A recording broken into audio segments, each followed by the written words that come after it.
মিনার বাবা বালতি নিয়ে গেল আর মিনার পোষা ময়না আসলো তার ঠাকুমার কাছে।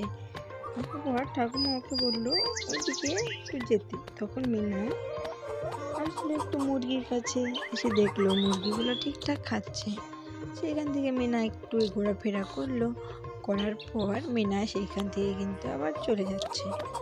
মিনা এখন এইদিকে চলে যাওয়ার পর একটু এসে দেখলো তার ভাই আবার মাছ ধরতে আসছে ছিপ নিয়ে।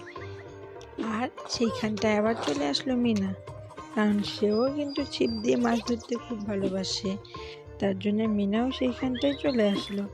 আর তার ভাই আর মিনার ভাই দুজন মিলে কিন্তু এখন মাছ ধরছে।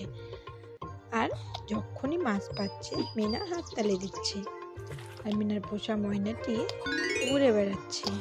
এভাবে করে তার কিন্তু মাছ মারা হয়ে গেল।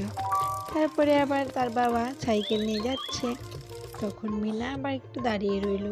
তারপরে আবার তার বাবার পিছু পিছু যেতে লাগলো, কিন্তু তার বাবা কিন্তু তাকে দেখতেই পায়নি। আর মিনা তাও কিন্তু পিছু পিছু যেতে লাগলো। সে দৌড়াতে দৌড়াতে তার বাবার পিছু পিছু যাচ্ছে। তার বাবা তো একদমই দেখতে পায়নি যে মিনা পিছে পিছে আসছে। তখন মিনা তার বাবার পিছু পিছুই কিন্তু যাচ্ছে।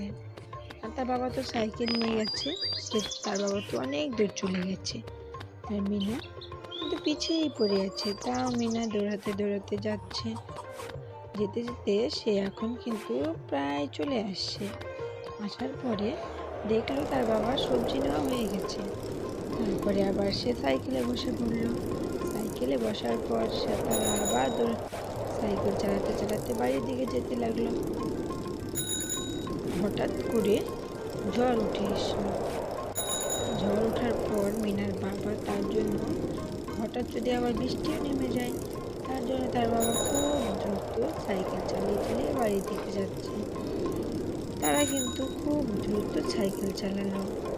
আর এখন কিন্তু তারা বাড়ির কাছাকাছি চলে আসছে। আসার পর তারপরে মিনা আর মিনার বাবা এখন প্রায় বাড়ির কাছাকাছি চলে আসছে, এখনো বাড়িতে পৌঁছায়নি। তার বাবা কিন্তু তাও দ্রুত সাইকেল চালাচ্ছে। একটুর জন্য কি আর বৃষ্টিতে ভিজবে নাকি? তার জন্য কিন্তু তার বাবা সাইকেল চালিয়ে যাচ্ছে জোরে জোরে।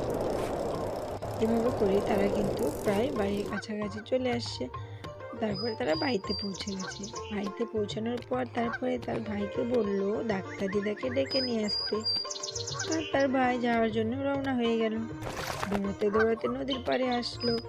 এসে নদীর উপর দিয়ে কোনো কিছু নেই, কোনো বড় ব্রিজ নেই, ছিল শুধু একটা বাঁশের ব্রিজ। সেই বাঁশের ব্রিজে করে মিনার ভাই ডাক্তার দিদার বাড়িতে আসলো।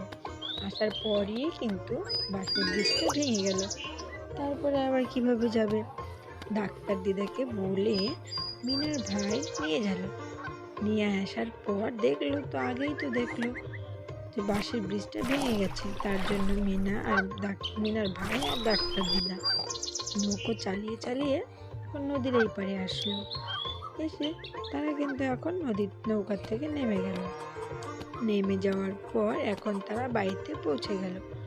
বাড়িতে